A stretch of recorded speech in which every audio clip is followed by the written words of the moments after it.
creation in recent years. In 2011, we hear that there were 28.2 million small businesses.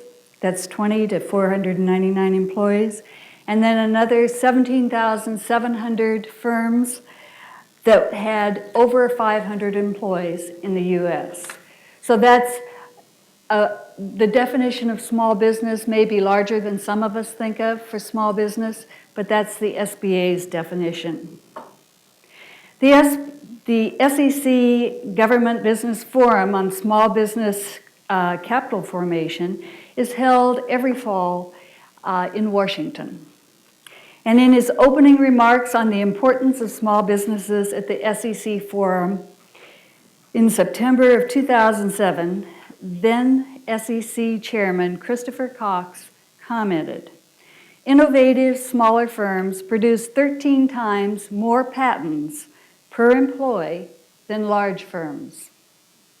Small business employs over 40% of all the high-tech workers in the United States and seems always to get more bang for the buck."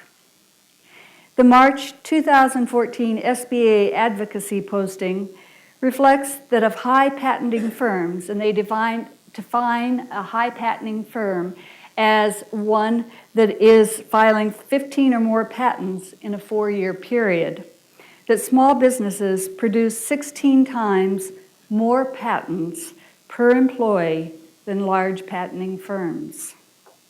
Now, the mystique of an entrepreneur. Entrepreneurs are a special breed. They're in the minority of the population.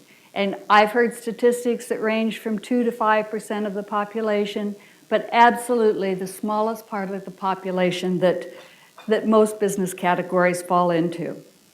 Owners of businesses. Is part of the allure of business ownership the reality that the owner of the company relishes making the decisions, structuring operations so that they reflect his mode of operation, his philosophy, and that's his or her philosophy. Successful entrepreneurs operate and grow companies by establishing an effective work environment for their employees.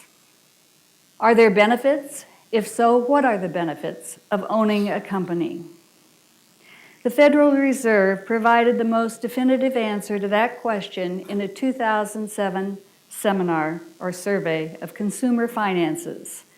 And they released that report in June of 2009.